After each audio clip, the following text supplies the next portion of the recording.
Behind every person, there's a story in their life.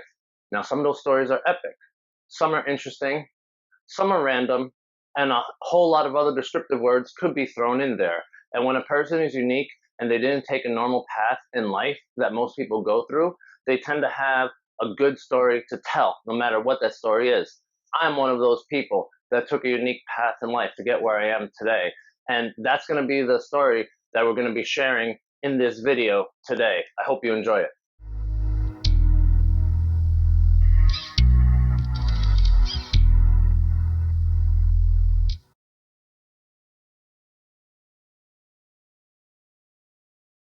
Hello there. Today I wanted to talk about a subject matter that breaks a little bit from the theme of the entire channel, but I noticed was something that a few of you wanted to know and had asked me about at different points in recent history. You see, by contacting me and letting me know what you want to see does pay off. Today I'm going to talk about myself, my vision for massage therapy, why I became a massage therapist, and why I helped to create the company known as Elite Healers Massage Therapy. First off, to make the story make sense, one of the things that I want you to know is my age, and I want you to know that I'm in my late 30s. I know to some of you I don't look like this, and some people say I even look young for my age, like I'll get carded when I go out, and that's why I want to make sure that I preface this whole story by first telling you my age. Otherwise, you might just be sitting there and you're going to start trying to count just to figure out how old I am. I just want to make sure that you understand that everything I'm going to talk about is a long road filled with self-discovery that helped me build my character and get where I am today. Today, my story is only going to look at the professional development side of that and how I became this massage therapist with a background in fitness and sports-specific training. And I think that'll give you a little bit better of an understanding as to why I'm creating the content that I create. One of the things that's been consistent in my life is I find myself to be a nerd. And as a nerd, I look at this story that I'm going to tell you today as I'm telling my origin story in a comic book series. I mean, we all have origin stories that explain the uniqueness of how we got to where we are in this present day. And for those of you that are very young and think you're too young to have an origin story, that's awesome, because that means you're currently writing your origin story with your daily life. My best advice for all you young humans creating your origin story is to always do what you believe is right and try to find something that you love to do that you can do all day for years on end. Usually this comes from picking one of your top 5 passions and then turning it into a career. However, take your time, learn new things. Always be open to new experiences and learn how to get better at the things that you are passionate about. If you're passionate about, it doesn't matter what others think about it. Now, there's some of you that assume the reason I became a massage therapist is for money or from some superficial reason. It's not really one of those reasons, and that's one of the reasons I want to make this video. In fact, I tried money-making jobs before I went with my passions, and that's what still led me to my passions.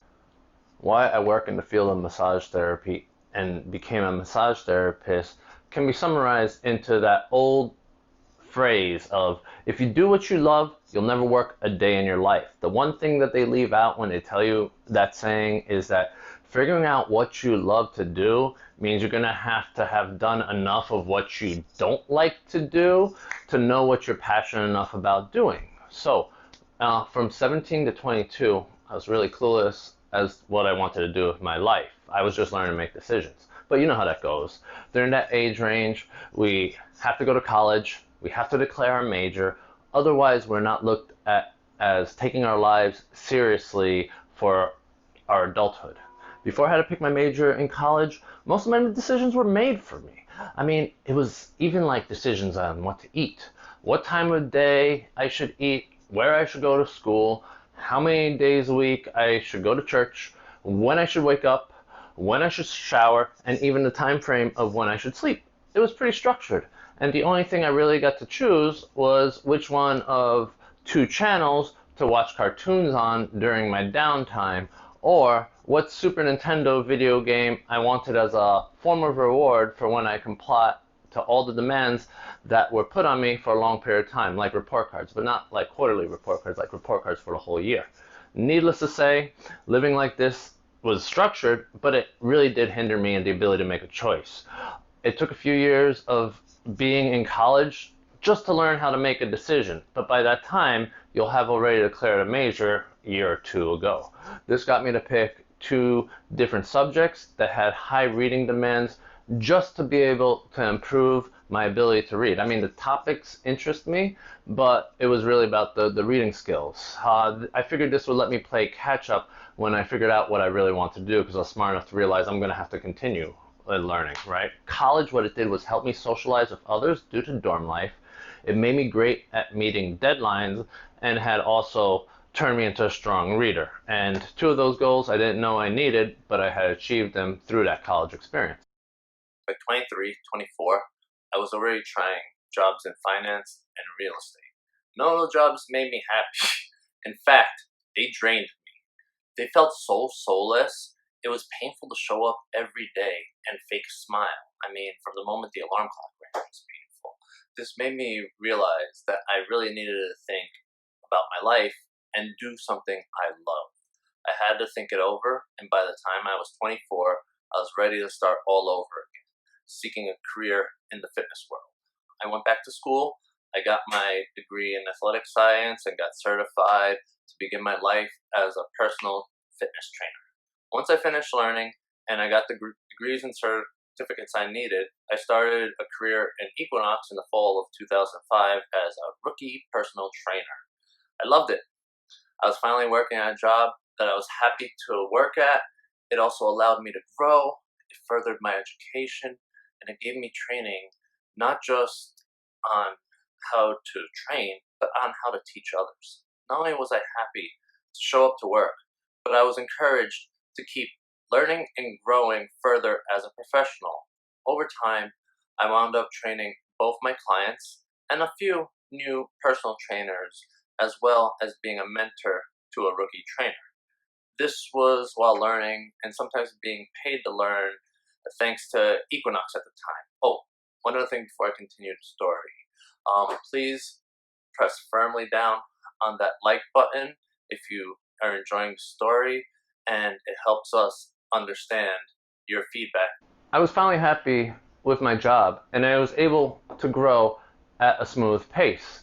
As a trainer, I learned about subjects in training such as Olympic lifting, the functional movement screen, senior citizen fitness, kettlebell training, which I'm proud I achieved a master status, bodybuilding, sports-specific training, and post-rehab training, which is not to be confused with physical therapy. It's something someone does after they complete physical therapy and they're able to return to working out with a personal trainer and want to keep certain muscles imbalanced.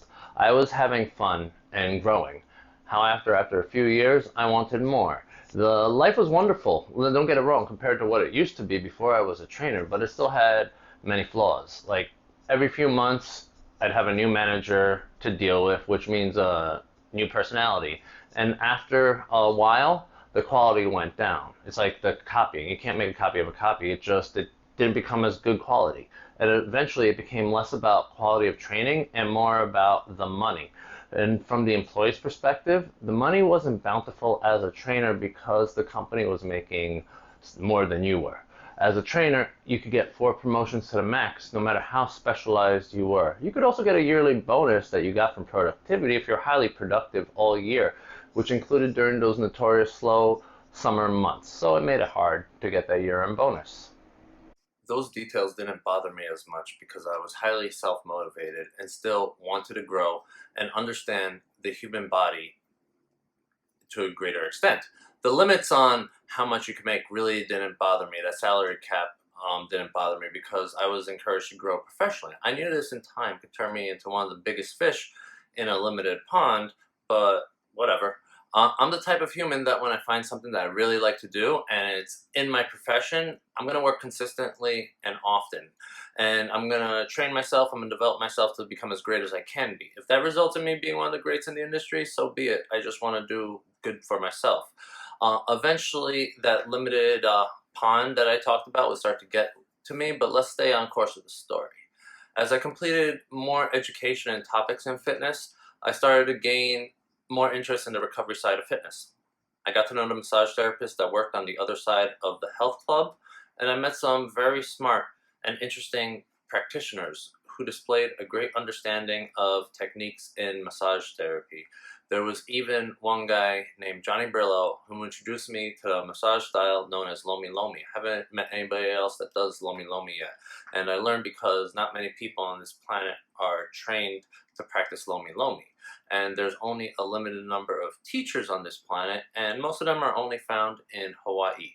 All right, this knowledge introduced me, especially got me interested because not only was I seeing them and kind of learning, I was also sending my clients there. I would send the people that needed better recovery from their soreness or their chronic pains. I was sending my senior citizens there that I trained to help improve their quality of life.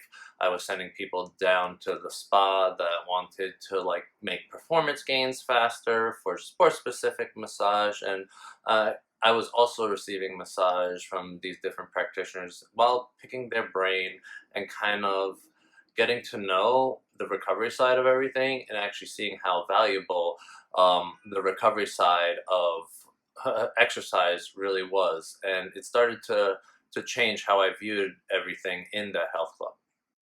By this point in time, training became something I could do as easily as walking in a straight line while sober. I was more than happy to have a loyal client base, and I supplemented some of my quiet time by helping the management educate and train the trainers, as I mentioned earlier in the video. I even became a part of the mentorship program for those newly certified trainers who just started. It was fun having my own personal trainer, Padawan, as I like to call it, and teaching them the skills of, program design, cueing, and how to put it all together. And I would teach them not only those skills, but I would also teach them character traits, and this became a passion of mine, and I loved it. In fact, I watched it even as they grew and reflected some of the traits, and it was just amazing to watch them excel. They turned into such great trainers with traits I admired, like their creativity, the intelligence, and how they performed, and they did their program design, and then just the integrity. And maybe one day I'll interview one of them on the YouTube channel, if I could get them on, and that would be great. This would grow, and this would lead to me eventually wanting and accepting the job of being a professor of massage therapy. Now, at this point, I had achieved, and a lot of trainers will agree, one big achievement was having my work time condensed into blocks. And so a lot of trainers will agree with that. And what I did was once I had that locked, in around 2014, reapplied for university to learn massage therapy. I had 8-hour days, but then I was happy to turn them back into 12-hour days because life as a trainer, no matter what club you're in, is if the manager likes you, then you're good. If you have skills, you know how to pick up clients yourself, then you're good.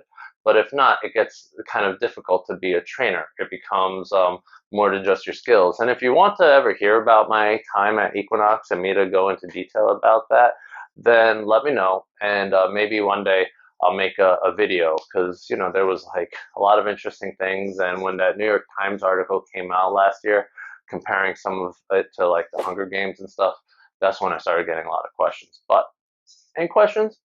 I'll answer it in the future. Just let me know. I then got accepted into the Pacific College of Oriental Medicine's massage therapy program. This school really interests me because instead of spending the extra time learning basic reading and math all over again, they replaced those classes with Tuinan massage, reflexology, qigong, and tai chi classes. Those tai chi classes help you to move. This might have been my day. I might have had 5 days a week where it was 14 hours long, and then another day where I was still working but at home. And this was 2 years of my life, but I loved every moment of that part of my waking life. When I was going through this, I didn't know what my future would be, if I stay with Equinox or if even I get rewarded financially for being a rare hybrid trainer and massage therapist, but it wasn't about that. It was about my personal mission.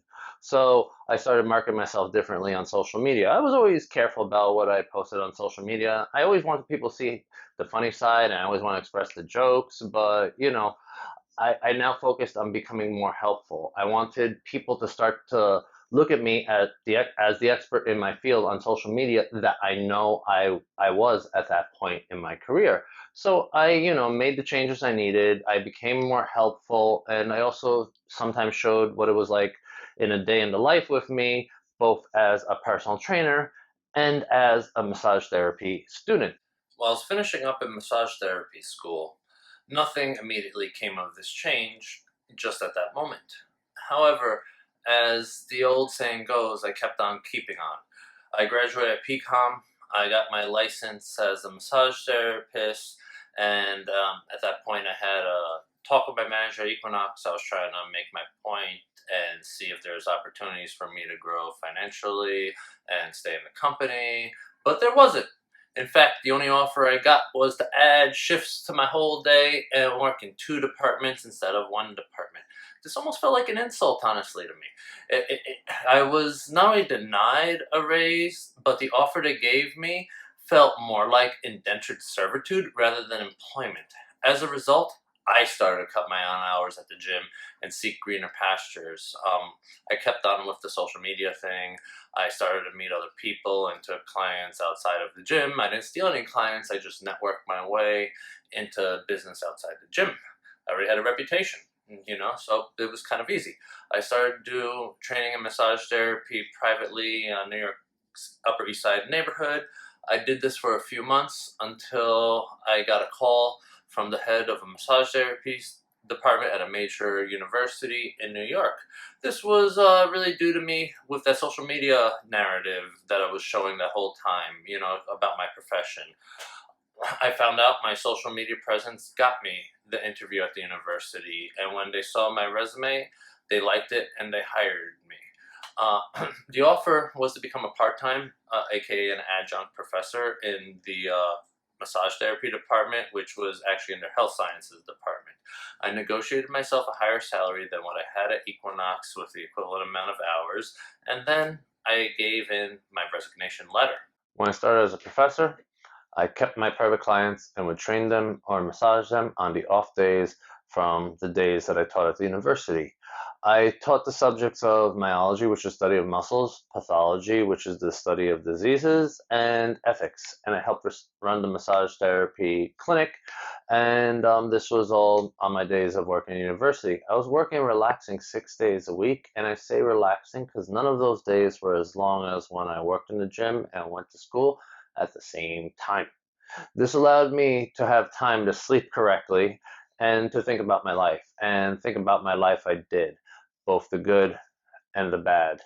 I enjoyed being a professor of massage therapy, but I wasn't a fan of the politics, just politics everywhere.